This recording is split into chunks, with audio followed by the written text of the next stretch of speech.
Ripple and XRP helping save the USD. I thought that had a nice ring to it, so that's our title. In this video, we're going to be discussing the role that Ripple is ready to play, why it is so critical that they're launching their US dollar-backed stablecoin on the XRP ledger and also on Ethereum. I'm going to update you. Ethereum is actually the only cryptocurrency, well, not the only one, but only major crypto that is actually up today. We're watching that one closely. The hype speculation that the imminent ETF approvals, the S1's going to get approved and trading set to go live here anytime now. And then we're going to get an update on the Bitcoin program, along with just a couple data points on our US economy. In this Sunday session, I hope you guys enjoy it. We're going to go through it all. But then at the end, I'm going to be able to summarize. This is a moment in time where you need that private-public partnership. Ripple ready to come in here. They have that neutral bridge currency, that neutral ledger.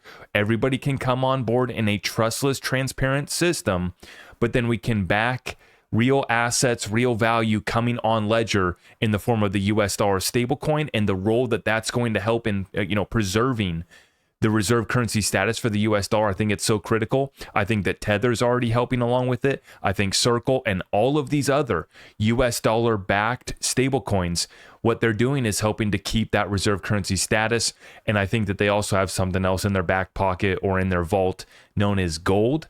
So I'm going to be talking about that after I go through a few data points here. If you guys appreciate our updates, you know what to do. Make sure you subscribe, hit that notification bell, and let's get right on into it. So starting off here by looking at Ethereum, I want to draw your attention down here to the RSI. You can see that we have popped above 70 here, way above that moving average, and starting to get a little overbought over here on the RSI for Ethereum, back up to 3850, 3850.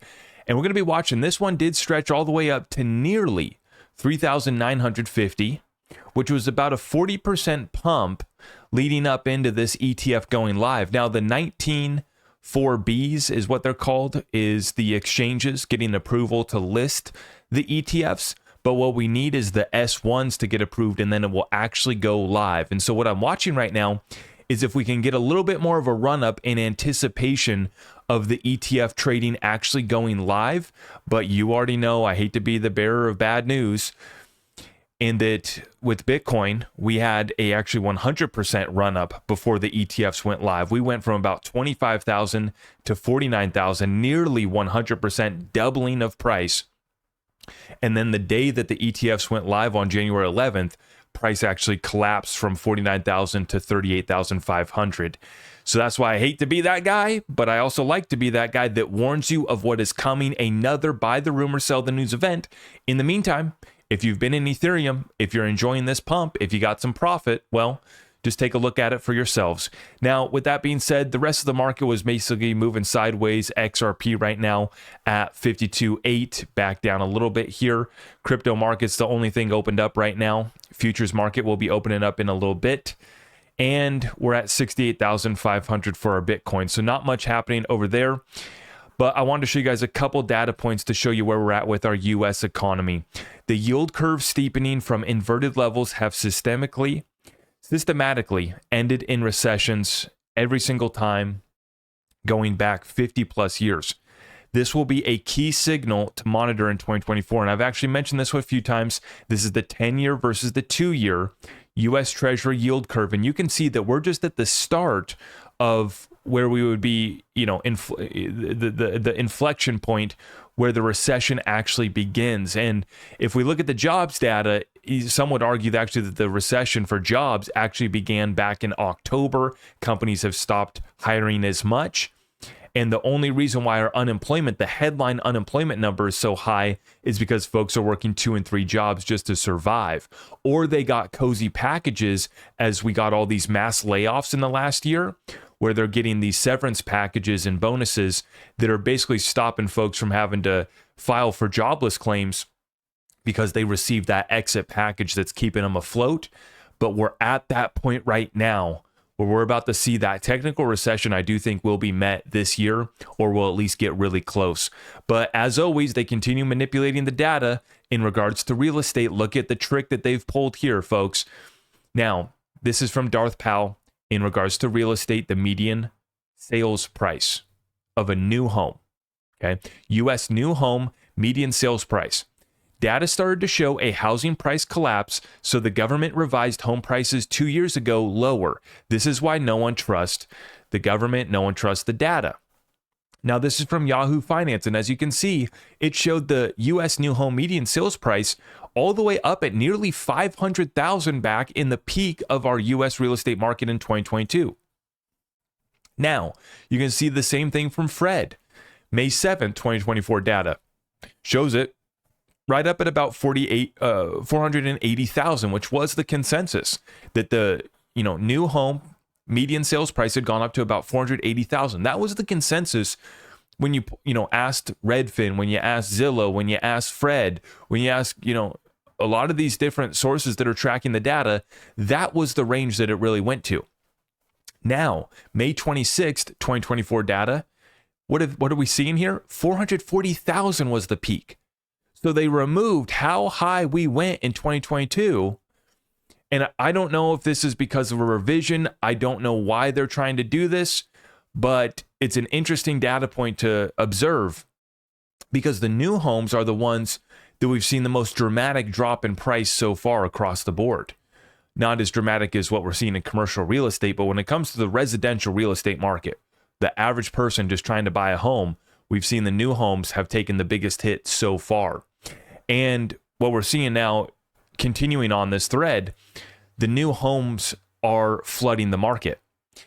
Darth Powell adds on, now you know why the government is in full panic mode to manipulate the housing data. Housing inventory is surging to record levels. Home builders have the most inventory since May of 2008. Big discounts coming. And remember, they've already been doing all the add-ons. They've been doing permanent rate buy-downs. Everything that they can to get you into that new home. Special add-ons, upgrades.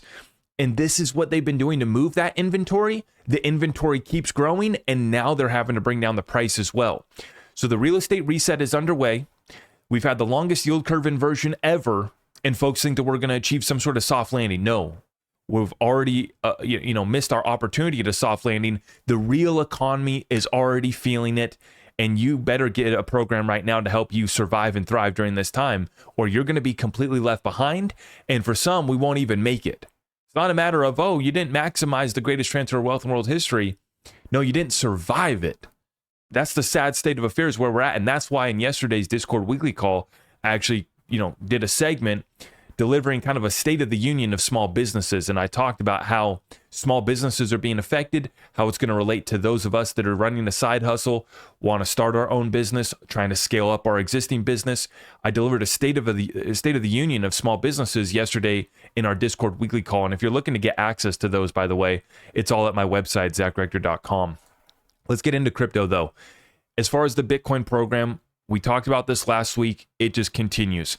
Authorities in Paraguay have seized nearly 400 Bitcoin miners in the city of Sapucaí. The operation, conducted by police and the Administration of Electricity, right, energy, whatever the government agency is here, was part of an investigation into the alleged theft of electricity. Now, we're seeing this happen here. We're seeing it in Venezuela, where they're now shutting them down and seizing those that are stealing electricity.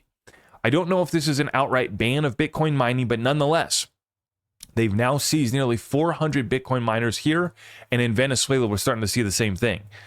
I just question, how far is this going to go with these countries and the fact that it needs more and more hash power, more and more electricity to actually be able to mine these blocks, right? That's the competition right now for who's going to win out the mining fight, is over who can generate it for the cheapest amount of electricity and the most hash rate. And so some of these governments are really, really cracking down on it. In regards to Ethereum, now this is interesting. Bob McElrath, you all are about to understand why securities regulation exists and why reporting requirements are a thing. Because Consensus is about to sell their 70% pre-mine on ETH. Now, he is speculating, and he shares in the comments down below that he explains why. But what's so interesting about this ETH ETF story to me is how it is covering up the ICO. How it is covering up the fact that it was centralized. To the extent that Ethereum is decentralized now, well, okay, that's still debatable, but What we do know is that there was a lot of centralization. There was a big cover up, and it is being concluded now. It's being finalized in the fact that now they're going after consensus, not for the ICO, but they're going after consensus for MetaMask. They're going after consensus for, other things, not the ICO, which is where the bodies are buried, so to say, right? And so this whole cover up that's now being completed with the ETH ETF and the ability now to have exit liquidity to institutional buyers, to the pensions, to the 401ks through this ETF product, I find very, very interesting. And it just adds to my thesis that we're going to have a buy the rumor, sell the news event for Ethereum, although I do expect it to appreciate pretty well in the meantime and during this bull run. What is the narrative? I mean, what will drive Ethereum further? Because the EVM can exist without Ether, the token. And I think that the EVM will live on for sure. I'm not here to bash Ethereum. I'm just here to say what's going to be the narrative when you can scale up all these other, layer ones and layer twos that just use the EVM, just like what's happening on the XRP ledger. We're getting a EVM compatible XRP ledger sidechain. We don't need Ethereum for that. So I just asked the question, what's the future of Ether after this bull run, after the ETF?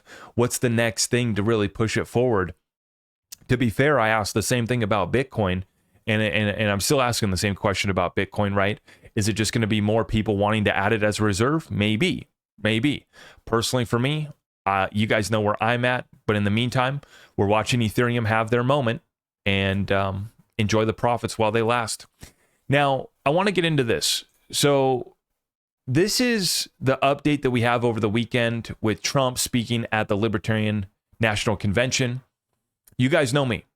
Trump's not going to run my business. Trump's not going to save my business. Trump's not going to help me make good investment decisions. Trump's not going to help me take care of my family and get a deal done. Now, is Trump going to come in and do some things? I think that there's going to be some interesting things happen for sure. This election cycle and everything is going to be interesting to say the least, right? But the point that I want to bring home is the mentality shared here in this next tweet from the average independent who simply just wants to provide for their family. That's all we want.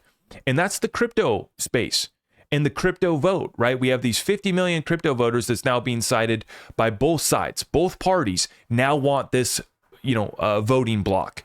And for many of them, this is a one issue vote, right? Whether you're for or against crypto, that's how they're going to vote. It is what it is. And the segment's very big. And so I wanted to share this tweet with you guys from Mike Dudas. He says, look, I dislike this guy personally on like 1,000 different levels, as many people do. I get it. But he's essentially saying that he's going to allow me to pursue my livelihood and provide for my family, investors, founders, and their employees. Meanwhile, the current administration wants to classify me as a criminal. It's that simple. There's a section of this population that just wants government to allow us to provide for our families. That's it. I don't need a handout. I don't need debt forgiveness. I don't need nothing. Just please give us a level playing field for us to be able to bring value to the marketplace so we can bring it back to our family. We can bring home the bread. That's all we want. That's all we want. Let me tend to my garden. Let me tend to my business. Let me bring value to my community. It's all we want. It's all we demand. Very simple set of demands. Life, liberty, and the pursuit of happiness on a level playing field. And so it's very interesting to watch this shift now and the momentum right now. I mean, crypto Twitter was losing its mind after Trump delivered the speech. Now, I put out a couple tweets here, and I wanted to highlight this one. I said, Trump won't let CBDC happen, and Congress wants to ban it. Good thing Ripple and Congress, they didn't necessarily use the word ban, but they want to put stipulations on how a CBDC can be rolled out. They want it to be open source, and they don't want it to be for retail. They're trying to control and limit kind of what the Fed can do. But I said, good thing Ripple is launching a US dollar stablecoin, always staying ahead. And this is why I titled this video, Ripple and XRP Saving the USD, is because I think that this is part of a long-term plan to introduce that neutral bridge currency with that fair, equal, neutral ledger, the XRP ledger, right? But I wanted to show you guys this. because we got some comments that were very interesting from Vale. So he says the stable coin gets transferred across the XRP itself as the bridge currency, which is the CBDC solution itself. That will be done through the Treasury. It was never supposed to be done through the Fed. And I've always said in regards to this conversation, hey, you guys want to ban the Fed from issuing a CBDC? Great starter. Why do we have a Federal Reserve at all? That's the question that I want to get to. I agree. The Treasury is the one that's supposed to be issuing this and supposed to be in control of our monetary policy. Now, T's Crypto says I have to agree with this statement. It's honestly looking like the Fed will be absorbed by the Treasury. Molly responds. Molly Elmore, huge shout out to Molly. Many believe that the Fed was absorbed into the Treasury back in 2020 via the CARES Act. Mainstream media didn't cover it, but there was a Yahoo article that reported on this. Well, there also was a little guy by the name of Zach Rector that reported on it as well. I said, yes, here's a quick 3-minute video I did on it a couple years ago, titled Trump, Treasury, the Fed, and BlackRock. In this 3-minute video, very concise, very to the point, I read through this Yahoo article, okay? And it's this one right here. Yahoo Finance, Friday, March 27, 2020, from Jim Bianco. The Fed's cure risks being worse than the disease. This article describes how the Fed cutting rates by 150 basis points to nearly zero didn't do the job. So the central bank also announced $1 trillion a day in repurchase agreements and unlimited quantitative easing, which includes a hard to understand $625 billion of bond buying a week going forward. At this rate, the Fed will own 2/3 of the Treasury market in a year.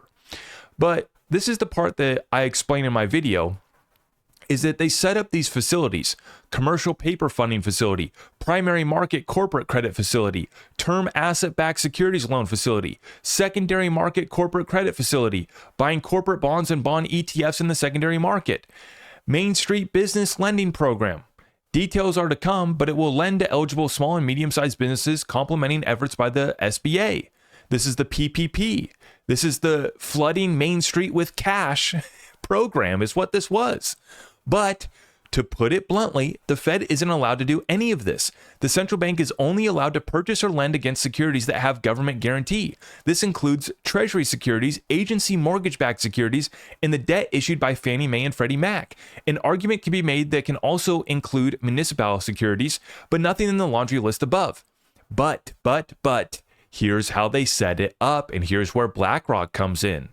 How can they do this? Well, the Fed will finance a special purpose vehicle for each acronym to conduct these operations. The Treasury, using the Exchange Stabilization Fund, will make an equity investment in each SPV and be in a first loss position. What does this mean? In essence, the Treasury, not the Fed, is buying all these securities and backstopping of loans. The Fed is acting as a banker and providing financing. The Fed hired BlackRock to purchase these securities and handle the administration of the SPVs on behalf of the owner, the Treasury. What does this mean? How does this relate to Ripple and XRP saving the USD? Well, it's to show that we did see something new and unprecedented happen in 2020, right? What they did here is they basically said, hey, Fed, you're going to print it. You're going to fund these SPVs that are going to be controlled by the Treasury. And the Treasury was in control back then by Steve Mnuchin, brought in by Donald Trump. Guys, this isn't about Trump. I know that name, works people up. This isn't about Trump. This isn't about politics. This is about how do you restructure, revalue, and reset our systems, our liabilities, our debts, our problem. And the fact that people around the world are trying to get away from the US dollar. Saudi Arabia just dumped $15 billion worth of U.S. equity stocks. So they're not only dropping the dollar, our bonds, they just dropped 41%, nearly half of their stock portfolio. To let you guys know where we're at with this program. Bringing it back home. Well, what's interesting, the U.S. Treasury is about to start buying back bonds again this week. So they're about to basically start, in essence, to keep it simple for us stupid folks out here, right? The regular folks that are just trying to understand what the heck does all this mean? The Treasury is coming back in to do a buyback of bonds. That's what's happening. This is from Marty Party. The U.S. Treasury starts buying back bad bonds this week. This means they will buy them back from the bondholder before their maturity. They will do this by creating new money called quantitative easing. But what authority does the Treasury have to buy its securities in the market prior to maturity?